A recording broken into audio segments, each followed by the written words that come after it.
खास खबर के प्रस्तुतकर्ता हैं Patanjali Kesh Kanti advance herbal hair expert oil, scientific व इफेक्टिव सॉल्यूशन। सह प्रायोजक हैं doctor ortho Ayurvedic oil and capsule, जोड़ों के दर्द की बेजोड़ दवा, और पेट सफा आयुर्वेदिक चूर्ण, पेट सफा तो हर रोग दफा।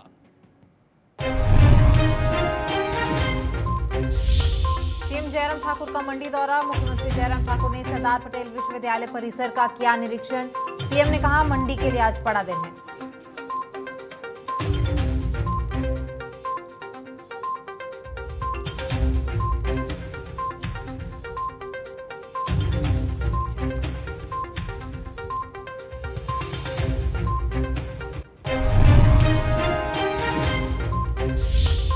जिला कुल्लू में सांसद एवं प्रदेश कांग्रेस अध्यक्ष प्रतिभा सिंह ने गाहर गांव में अधिकारियों के साथ की बैठक। कांग्रेस अध्यक्ष प्रतिभा सिंह ने गाहर गांव को लिया गोद।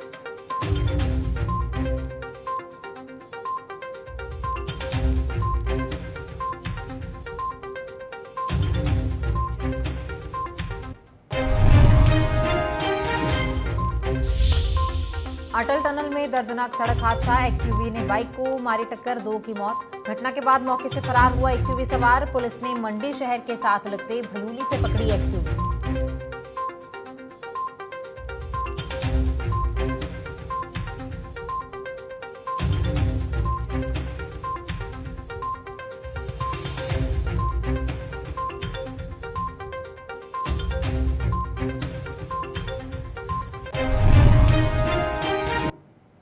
नमस्कार, इंडिया न्यूज हिमाचल पर आपका स्वागत है। मैं हूं आपके साथ तमन्ना अरोड़ा। बुलेटिन की शुरुआत करेंगे इस वक्त की बड़ी खबर के साथ। बड़ी खबर सामने आ रही है। बता दें कि कांग्रेस की प्रदेश अध्यक्ष सांसद प्रतिभा सिंह का विवादित बयान सामने आया है। लाहौल में उन्होंने विवादित बयान दिया है। गुड़िया कांड को एक छोटी सी घटना करार दिया है। बता दें कि 2017 में नाबालिग के साथ दरिंदगी से राजधानी शिमला दहला था और बीजेपी पर भी प्रतिभा सिंह ने आरोप लगाए हैं। प्रतिभा सिंह ने कहा है कि बीजेपी के लोगों ने जो है कई तरह की बातें फैलाई थी। इसके साथ ही पेपर भर्ती लीक मामले पर भी प्रतिभा सिंह बोली हैं। उन्होंने कहा है कि प्रदेश में पेपर भर्ती जो पुलिस पेपर का जो लीक हुआ था उसको लेकर भी सरकार कोई कार्रवाई नहीं कर रही है। बता दें कि 2017 में जो जुलाई में 2017 में गुड़िया कांड हुआ था उसको लेकर प्रतिभा सिंह का विवादित बयान सामने आया है। प्रतिभा सिंह ने एक छोटी सी घटना इस पूरे कांड को करार दिया है। बता दें कि उस समय वीरभद्र सिंह की सरकार थी। उस समय वीरभद्र सिंह मुख्यमंत्री थे जिस दौरान ये हादसा हुआ था। वीरभद्र सिंह ने उन्होंने भी इस घटना को एक छोटी घटना करार दिया था। इसके साथ ही सीबीआई जांच के भी आदेश दिए गए थे। बता दें कि प्रतिभा सिंह ने इस घटना को छोटी सी घटना करार दिया है। विवादित बयान उन्होंने लाहौल में पत्रकारों को संबोधित करते हुए दिया है। गुड़िया कांड को एक छोटी सी घटना करार दिया है। जुलाई 2017 में शिमला में गुड़िया कांड हुआ था जब पूरी राजधानी, पूरा प्रदेश इस गुड़िया कांड से दहल गया था। लोगों में भारी रोष था। लोगों ने पुलिस थाने भी जलाए थे और काफ़ी हल्ला उस दौरान देखने को मिला था। इसके साथ ही प्रतिभा सिंह पेपर लीक मामले पर भी बोली हैं। बोला कि प्रतिभा सिंह ने कहा कि पेपर लीक का मामला भी प्रदेश में गर्माता नजर आ रहा है, लेकिन सरकार इसके खिलाफ कोई कार्रवाई नहीं कर रही। बता दें कि गुड़िया कांड को लेकर सांसद प्रतिभा सिंह का विवादित बयान सामने आया है। और ज्यादा जानकारी के लिए हमारे साथ मनीष ठाकुर कुल्लू से फोन लाइन पर जुड़ चुके हैं। जी मनीष, पत्रकार वार्ता के दौरान प्रतिभा सिंह का एक विवादित बयान जो है निकलकर सामने आया है। उन्होंने गुड़िया कांड को एक छोटी सी घटना करार दिया है। बिल्कुल तमन्ना, देखिए हिमाचल प्रदेश में राजनीति होनी शुरू हो गई है और इस साल जो है वो विधानसभा चुनाव भी है। ऐसे में आरोप प्रत्यारोप लगातार जारी है और कल जो है वो प्रतिभा सिंह लाहौल स्पीति के दौरे पर थी, जहां पर वो कार्यकर्ताओं को संबोधित करते हुए पुलिस भर्ती घोटाले मामले को लेकर बोल रही थी। लेकिन इसी बीच उन्होंने एक विवादित बयान दे दिया जो गुड़िया मामले को है। थाने की अगर बात करें तो ये गुड़िया मामला जो तत्कालीन कांग्रेस सरकार थी उसकी कब्र की आखिरी कील साबित होता है। उसके बाद एक बार फिर से इस तरह का बयान देना कहीं ना कहीं अपने आप में एक शर्मनाक घटना है। और जिस तरह का उन्होंने बयान दिया है तो कहीं ना कहीं उनकी चिंता होनी शुरू हो गई है और राजनीतिक गलियारों में माहौल गर्म है, क्योंकि उन्होंने जिस तरह से जो गुड़िया कांड उसे छोटी घटना बताया है तो कहीं ना कहीं अब राजनीतिक माहौल गर्म हो रहा शुरू हो गया और उनकी जो निंदा है वो भी होनी शुरू हो गई है। तो कहीं ना कहीं जो ये चुनाव है इसका नुकसान उन्हें जरूर कांग्रेस को होता हुआ नजर आ रहा है। जी, प्रतिभा सिंह ने इसके साथ ही बीजेपी पर भी आरोप लगाए हैं। कह रही है कि बीजेपी ने कई तरह की बातें जो है लोगों में फैलाई हैं जिस दौरान ये माहौल काफी गर्म हो गया था। बिल्कुल देखिए, सीबीआई जांच में उन्होंने बात की थी कि वीरभद्र शिकार के दौरान पुलिस थाना जला दिया गया और बीजेपी ने इस मामले को खूब उछाला था। हालांकि बहुत बड़ा मामला था और पूरे प्रदेश भर में इस मामले की निंदा हुई थी। जिस तरह से उस तत्कालीन वीरभद्र सरकार में इस मामले को बीजेपी सरकार ने उठाया था, उसके बाद वो सत्ता में वो नहीं आ पाए थे और बीजेपी सरकार हिमाचल प्रदेश में बनी थी। ऐसे में गुड़िया कांड को लेकर उनका बयान देना काफी महत्वपूर्ण माना जा रहा है, क्योंकि जिस तरह के बयान उन्होंने दिए है वो इस बार के चुनावों में काफी नुकसान जो है कांग्रेस को पहुंचा सकते हैं। जी, आगामी चुनाव सर पर हैं, तो इस तरह का इनका बयान कांग्रेस के लिए मुसीबत खड़ी कर सकता है, क्योंकि इस तरह का जो इन्होंने बयान दिया है इस पर तमाम तरह की जो है प्रतिक्रिया भी सामने आ रही हैं और लोग जो हैं अपना कहीं ना कहीं रोष भी जाहिर कर रहे हैं। बिल्कुल, लगातार जो लोगों का रोष है वो सोशल मीडिया प्लेटफॉर्म में जहाँ पर इनके बयान वायरल हो रहे हैं वहां पर देखने को मिल रहा है। लगातार लोग इस बयान की निंदा कर रहे हैं और चुनावों में इस बयान का खामियाजा जो है वो कांग्रेस को भुगतना पड़ सकता है। जी, मनीष, इसके साथ ही इन्होंने पेपर लीक मामले को भी जो है हाईलाइट किया है, कहा है कि प्रदेश में पेपर लीक का जो मामला है उस पर सरकार कोई कार्रवाई नहीं कर रही। बिल्कुल, पेपर लीक मामले को लेकर जो बयान वो प्रतिपक्ष आया था और इस मामले के दौरान उन्होंने ये बात भी कही थी। अब पेपर लीक की अगर बात करें तो लगातार काफी समय इस बात को हो गया और युवाओं के साथ खिलवाड़ की बात जोर से की जा रही है, लेकिन अभी तक सीबीआई जांच इस मामले की नहीं हो पाई है। तो ऐसे में उन्होंने सरकार पर भी आरोप लगाया है कि वो जो पेपर लीक मामला है उसके जो सबूत है उन्हें मिटाने का काम कर रहे हैं। तो कहीं ना कहीं जो कल्प्रेट है जो इसमें मामले में संलिप्त है उन्हें बचाया जा सके, इसलिए इस मामले को लेकर जो लोग कह रहे थे। लेकिन जो गुड़िया कांड पर उन्होंने बयान दिया उसके बाद तमाम मामला पूरी तरह से पलट गया है और इनके खिलाफ होता हुआ नजर आ रहा है। जी बिल्कुल, इस तरह की बयानबाजी करके कांग्रेस कहीं ना कहीं अपनी खुद की ही मुश्किलें बढ़ाती हुई नज़र आ रही है, क्योंकि चुनाव सर पर हैं और सब कुछ जनता के हाथ में है, जनता जिसे चाहेगी उसे वोट देगी। तो इस तरह की बयानबाजी कांग्रेस के लिए जो है मुसीबत खड़ी कर सकती है। फिलहाल तमाम जानकारी के लिए आपका शुक्रिया मनीष। बता दें कि गुड़िया कांड को लेकर विवादित बयान प्रतिभा सिंह ने दिया है। उन्होंने कहा है कि बीजेपी के लोगों ने इस मामले को हवा दी है और इस तरह का ऐसा कुछ भी नहीं हुआ था। बता दें कि वीरभद्र सिंह की कांग्रेस की सरकार उस दौरान थी, जुलाई 2017 में इस घटना को अंजाम दिया गया था शिमला में, जिस दौरान वीरभद्र सिंह की सरकार थी और वीरभद्र सिंह इस घटना के बाद कांग्रेस की सरकार को अलविदा कहना पड़ा था और जिसके बाद भाजपा की सरकार आई थी।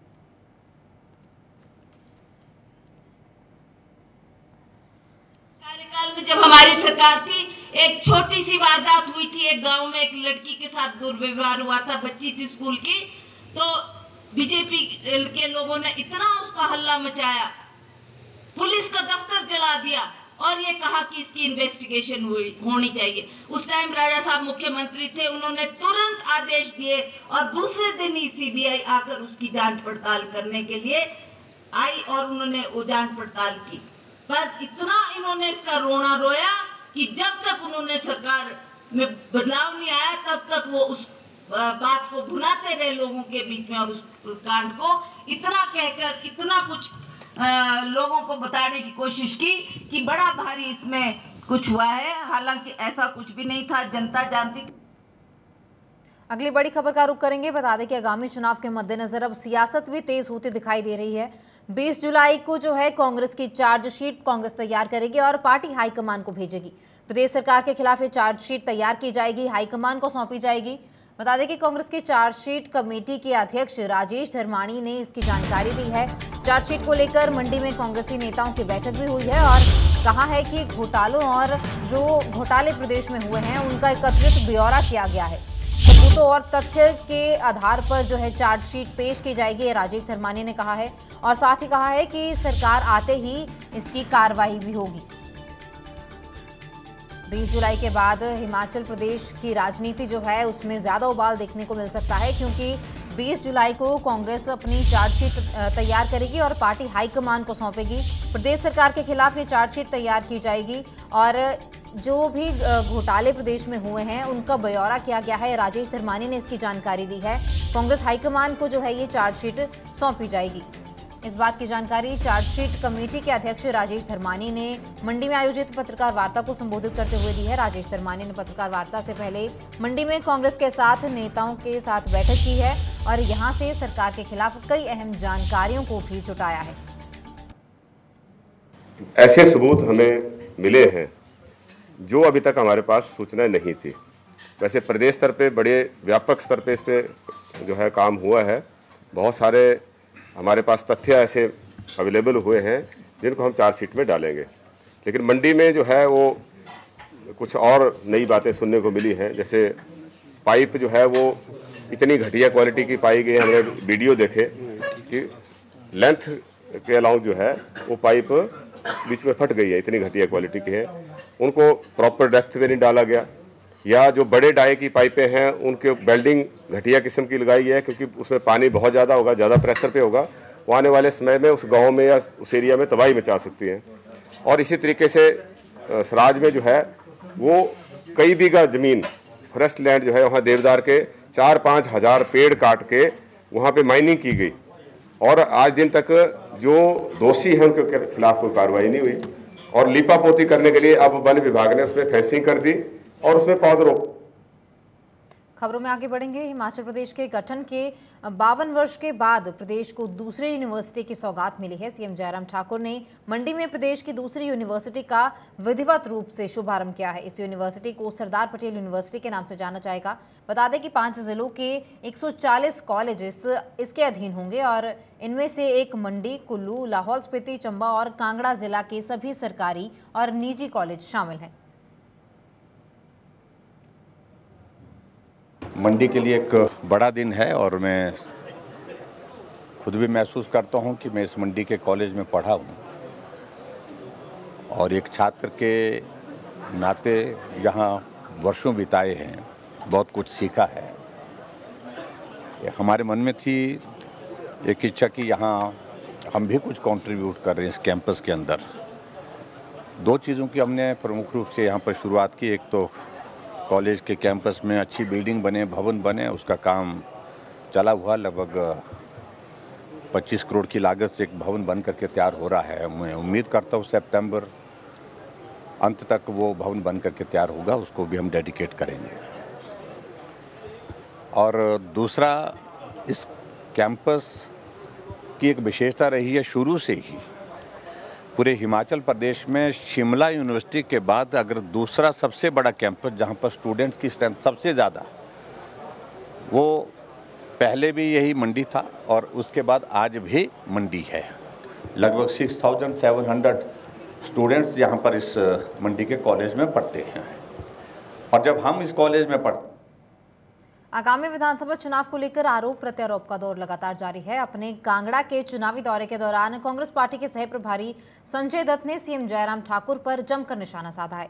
उन्होंने नेता प्रतिपक्ष मुकेश अग्निहोत्री और मुख्यमंत्री जयराम ठाकुर के बीच चल रहे वाकई युद्ध पर भी अपनी प्रतिक्रिया जाहिर की है और कहा है कि दोनों ही पदों की अपनी अपनी गरिमा है और नेता प्रतिपक्ष भ्रष्टाचार को उजागर कर रहे हैं और मुख्यमंत्री बौखलाकर उनके खिलाफ कुछ भी अनाप शनाप की बयानबाजी कर रहे हैं।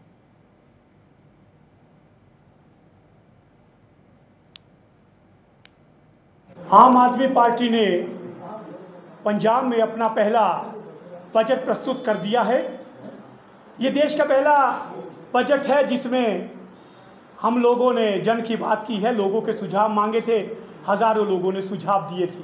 ये पहला टैक्स फ्री बजट है जिसमें जो हमने वादे किए थे उन्हें पूरा करने का प्रयास किया है। ये हमारा बजट रोजगार, शिक्षा, स्वास्थ्य, भ्रष्टाचार। बता दें कि चुनाव को लेकर आरोप प्रत्यारोप का दौर लगातार जारी है। मुकेश अग्निहोत्री और सीएम जयराम ठाकुर के बीच जुबानी जंग भी इस दौरान लगातार जारी है। कांग्रेस पार्टी के सह प्रभारी संजय दत्त ने इनके जुबानी जंग पर अपनी प्रतिक्रिया जाहिर की है और उन्होंने कहा है कि दोनों पदों की अपनी ही गरिमा है और इस तरह की बयानबाजी ऐसे शोभा नहीं देता। मुकेश अग्निहोत्री और सीएम जयराम ठाकुर के बीच जो जुबानी जंग जो चल रही है उसको लेकर संजय दत्त ने अपनी प्रतिक्रिया जाहिर की है। कांग्रेस पार्टी के सह प्रभारी हैं संजय दत्त, जिन्होंने सीएम जयराम ठाकुर पर भी निशाना साधा है और कहा है कि सीएम जयराम ठाकुर अनाप शनाप बयानबाजी कर रहे हैं। आम आदमी पार्टी ने पंजाब में 1,55,860 करोड़ का पहला बजट पेश किया है। धर्मशाला में आम आदमी पार्टी के प्रदेश प्रवक्ता पंकज पंडित ने पत्रकार वार्ता में पत्रकारों को संबोधित करते हुए कहा कि भगवंत मान सरकार का यह संतुलित बजट पंजाब की आम जनता के लिए एक तोहफा है। जिसमें हर वर्ग की सुविधाओं का ध्यान रखा गया है और यह बजट रंगला पंजाब के सपनों को साकार करने वाला बजट है, जिसमें कि किसी भी तरह के टैक्स को नहीं बढ़ाया गया है। आम आदमी पार्टी ने पंजाब में अपना पहला बजट प्रस्तुत कर दिया है। ये देश का पहला बजट है जिसमें हम लोगों ने जन की बात की है, लोगों के सुझाव मांगे थे, हज़ारों लोगों ने सुझाव दिए थे। ये पहला टैक्स फ्री बजट है जिसमें जो हमने वादे किए थे उन्हें पूरा करने का प्रयास किया है। ये हमारा बजट रोजगार, शिक्षा, स्वास्थ्य, भ्रष्टाचार व कानून व्यवस्था को मजबूत करने पर आधारित बजट है।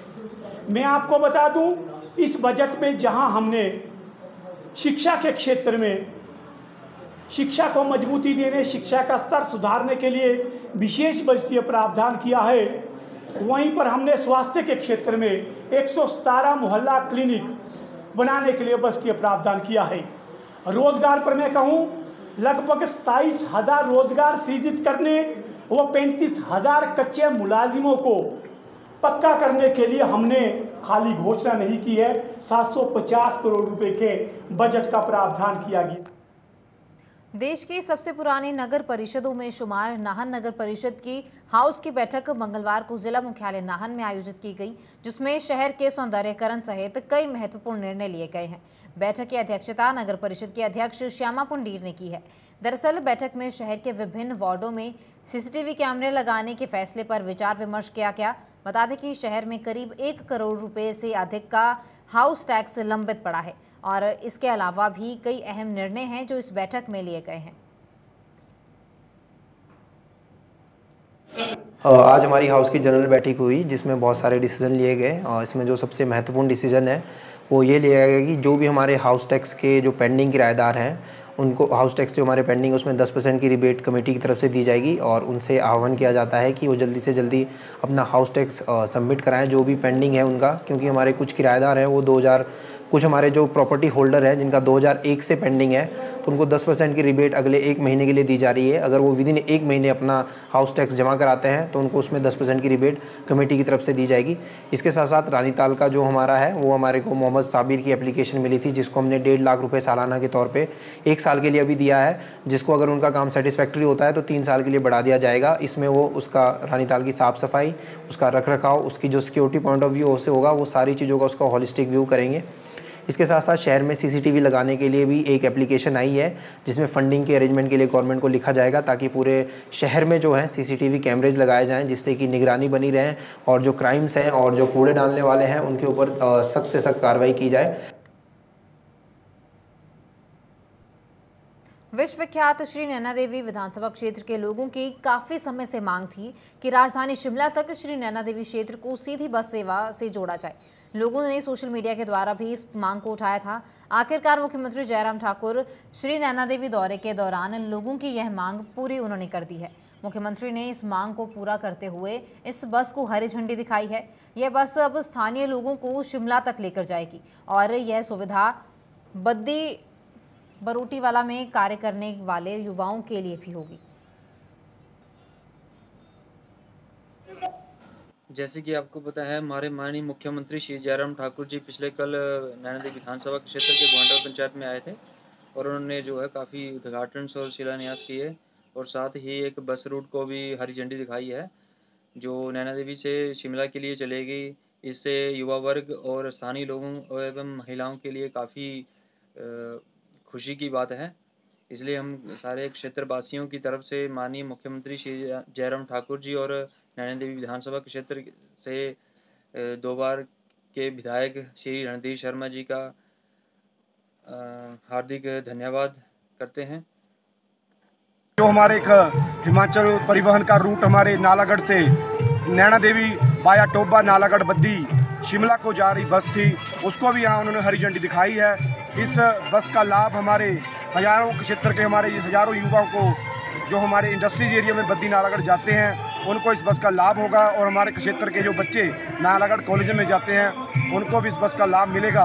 मैं अपने यहाँ क्षेत्र की जनता की तरफ से श्री रणधीर शर्मा जी और माननीय मुख्यमंत्री ठाकुर जी का बहुत बहुत धन्यवाद करता हूँ, आभार प्रकट करता हूँ। फिलहाल इस बुलेटिन में इतना ही। आप बने रहे इंडिया न्यूज हिमाचल के साथ। नमस्कार।